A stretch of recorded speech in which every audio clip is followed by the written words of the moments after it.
Welcome to Stop Overthinking, the podcast for overthinkers, people pleasers, and perfectionists who want to feel calm and confident enough to handle whatever life sends your way. I'm your host, Kristen Odegaard, a women's life and mindset coach, lifelong educator, and recovering perfectionist.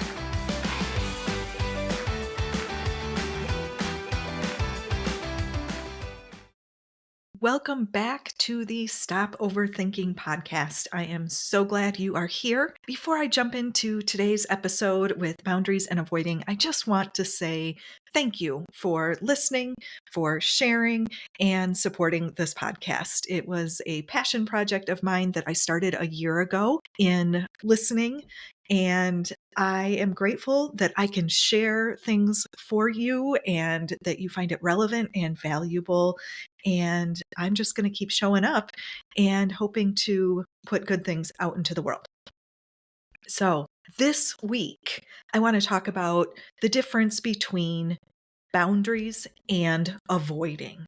And this came from a session I had with a client where we were discussing these two items.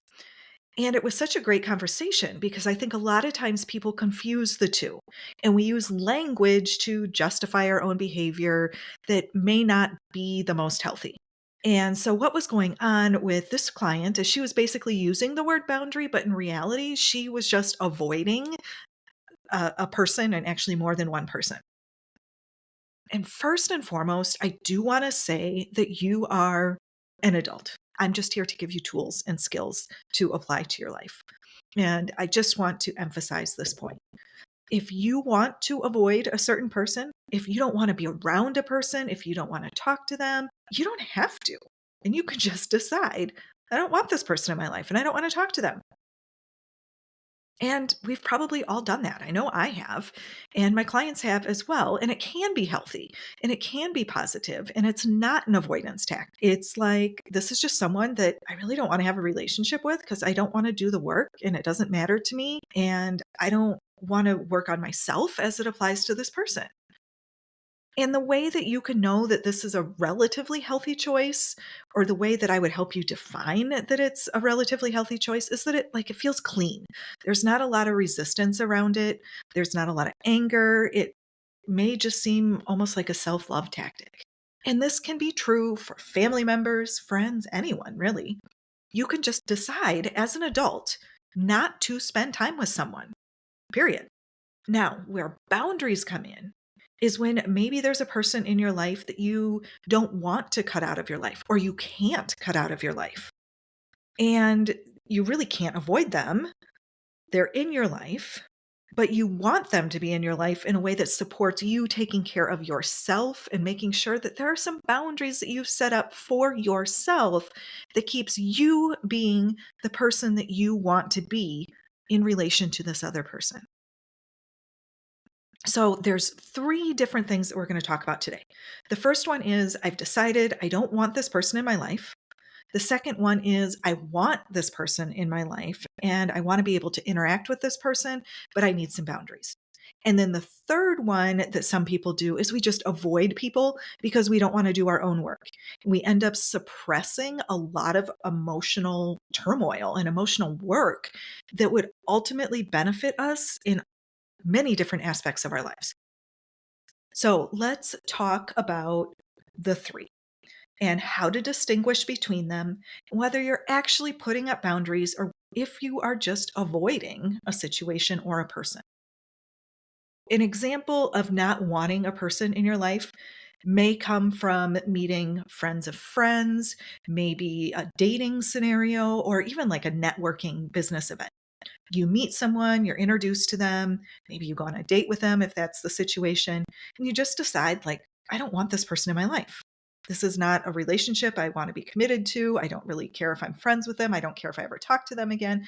It's just goodbye, thanks. And you may feel a sense of peace around that decision. It's like, no, this is in the best interest for me. I don't have any animosity or negative feelings. It's just super clean and it's just a decision that I made. So for me, I don't want anyone in my life who doesn't share the same basic values of how to treat other people. I don't want someone in my life that is going to be mean or rude or is even constantly complaining or gossiping about other people. It's just not necessary. And I'm not going to put in the work for a relationship with someone, especially if I just met them, for that scenario. So I show up as who I want to be. I'm kind, I'm authentic, I'm open, or whatever. And the other person is showing up as themselves, and it's just not compatible.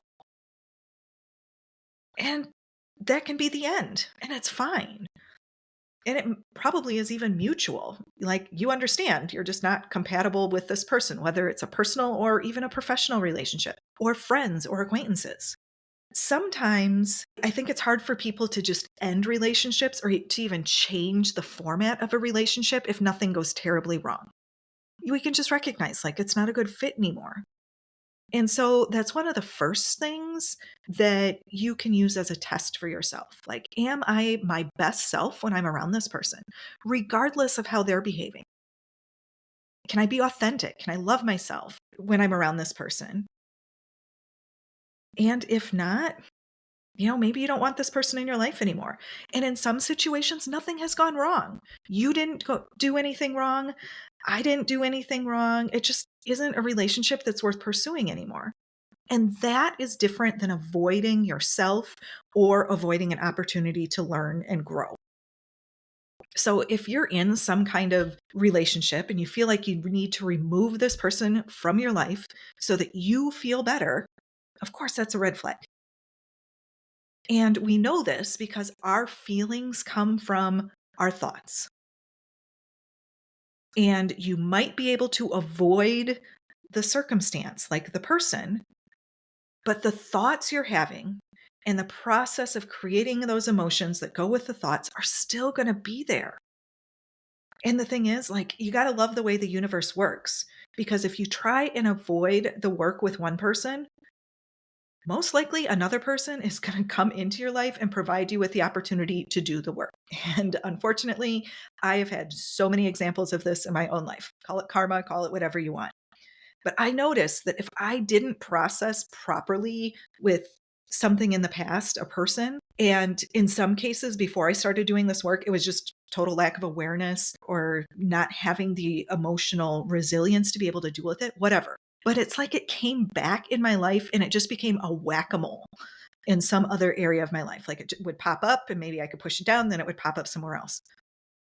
And it became this invitation over and over again to keep doing the same work. So if you're trying to avoid anxiety or frustration or hate or resentment or anger towards someone, that's usually the time when I would recommend, like, hey, let's do some work with this person. Stay in the relationship until it's resolved. Because what often happens is when you resolve your stuff, you find that you end up wanting that person still in your life.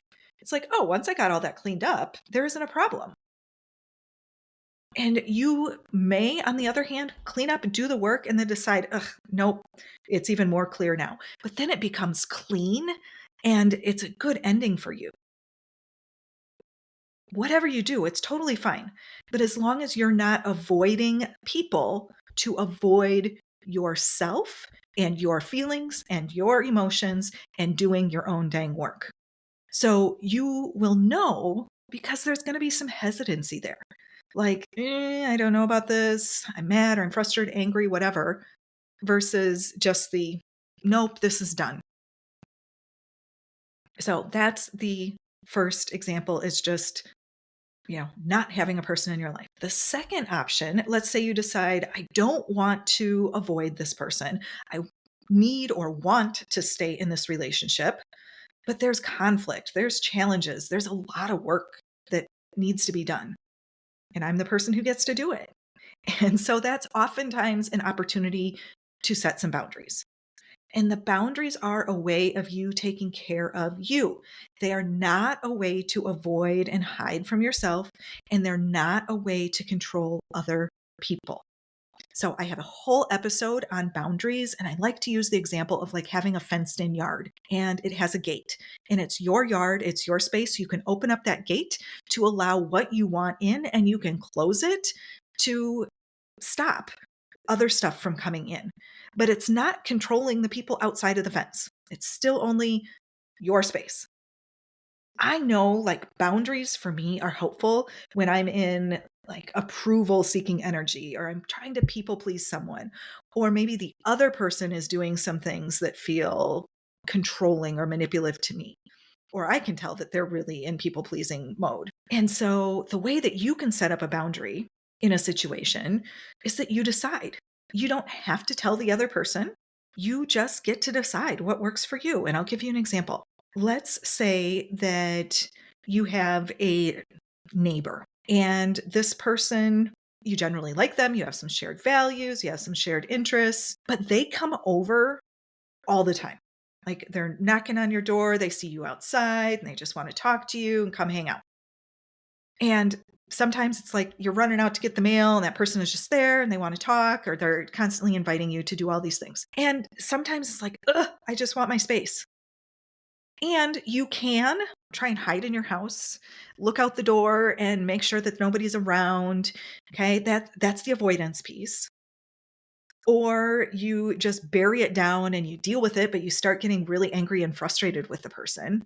And we don't say anything to them because we don't really want to upset them, but the resentment builds. And then maybe you act crabby, or you're trying to like do things to push them away because you don't want to take responsibility for your own actions. So you're trying to make them mad at you so you don't have to do the work, right? So a boundary would be like, hey, if you come by unannounced and knock on my door, I may not answer it unless I'm expecting you, or I'd love to do these things with you. And maybe you have a preference that they text you. So you get to decide how that interaction goes. Right? So it's not telling the other person, you need to stop talking to me. You need to stop showing up and, following me around. Stop asking me to do things.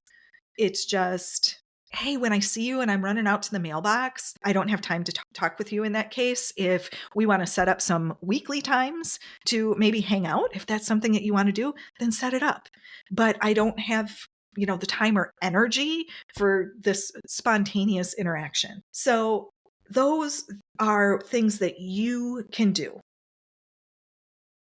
It's not, I want you to do this or you have to do that. It's not controlling another person. It's just telling them, like, hey, when you do this, here's what's probably going to happen, or this is what I'm going to do. So boundaries are more about I than they are about you. Another example might be like if you're going out with people in some sort of social event. Maybe it's a date, maybe it's friends, maybe it's another couple, it doesn't matter. But whoever is driving, and you maybe have a boundary about how much somebody is able to drink, and you're still going to get in the car with them. And you can say, hey, I want to let you know I appreciate you driving tonight. But if you have more than one drink, then I'm just going to take an Uber home. That's a boundary. And that person might be like, oh, I'm definitely having more than one drink. I'm going to have three. And, I'm totally fine to drive with that. I know my limits. And drink up, do what you want. But I'm going to get another ride home. I'm not trying to tell you how much you can or can't drink. I'm just letting you know that I'm going to get another way home, whether I call somebody else or I get an Uber or whatever. That's a really appropriate boundary. You're not saying you can't drink. You're not telling them that they can't do this or they can't do that, or here's how you have to behave with me. In my opinion, that's not a great way to have any sort of relationship with somebody, like trying to control them. You're not threatening them. You're not trying to manipulate them to change their behavior. And I think this is where people get confused, and it can seem like a really subtle difference. So I just want to clarify with this situation. In this example, like, I'm generally on board whether you have one drink or three or five or whatever. I'm not going to control you. I'm just letting you know, here's what I'm comfortable with and here's what I'm going to do. And if that's genuine, you can do as you may. I just want to let you know that's a pure boundary. So that's boundary pieces. But let's talk a little bit about the avoidance. And I think a lot of people are doing this avoidance and calling it a boundary, and it's stunting your emotional growth.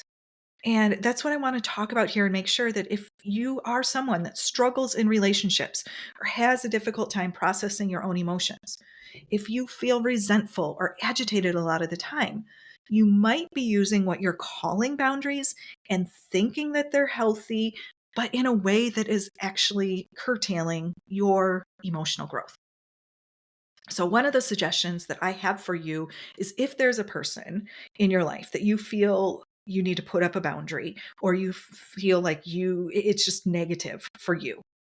Okay. And this was the case for my client that I mentioned at the beginning of the episode. She had what she was calling boundaries with her family, but she felt terrible. Like there was just negative emotions. Maybe there was some guilt. There was a lot of resistance.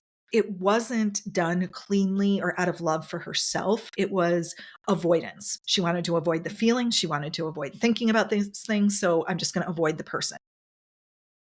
And my recommendation is if this is happening to you, that you sit down and write down what your emotions are as they apply to this person. Do you feel frustrated or angry or hurt or threatened or unsafe, whatever? Whatever it is that you are experiencing, you don't judge yourself. You just allow all the emotions to be there and like you open up to these emotions. It's like you're looking inside your body and feel them. And then you get to decide, am I afraid to feel these emotions? Am I resisting these emotions? Am I avoiding these emotions? And typically that's a clue that there's some work that could be done. Okay, so you know what your emotions are with these people. And then it can also help to just write down all your thoughts about this person, everything that you think that they're doing wrong, everything you want them to change, all your judgments about how they should behave. And then you take a look at how you behave when you have these thoughts and feelings about the person. And often it's not pretty, right? So the way that you're showing up because you don't like the way that they're acting is often not a way that you want to act either. So if you're setting a boundary and you've got your hands on your hips and you're doing it from resentment, you're probably not ready to set a clean boundary. So you need to do a little bit of work and find out, how can I be the authentic person I want to be? How do I show up as my best self around this person? And then decide, here's what I need to happen for, here's the fence that I need to create around myself for me to be able to be my best self. And you work on that however long it takes, right? It's a skill. So you just keep doing it. You're going to make mistakes. You're going to start over and you're going to just keep working through it. And you might find out that once you do that work, I'm able to be around this person and there isn't drama and I'm not triggered. I'm not upset by them. I don't feel on guard or, edgy anymore. And at that point, then I can just decide how I want to move on. Maybe I don't even need a boundary because I cleaned it up. Maybe this person, I've decided the relationship has run its course. Maybe I do need those boundaries, but then I have done it from a clean place. So every person in your life can be an invitation or an opportunity for you to be curious, to find that unconditional love that I talked about a couple episodes ago, but also to find yourself. Like, who am I and how do I want to show up no matter what other people are doing? So there you go. The difference between boundaries and avoiding, and make your decisions wisely. Use your life as an opportunity to explore yourself and to really understand your capacity to be a human who's non-judgmental, who's loving, who shows up as the best version of themselves each and every day. Have a great week, and I'll talk to you next week.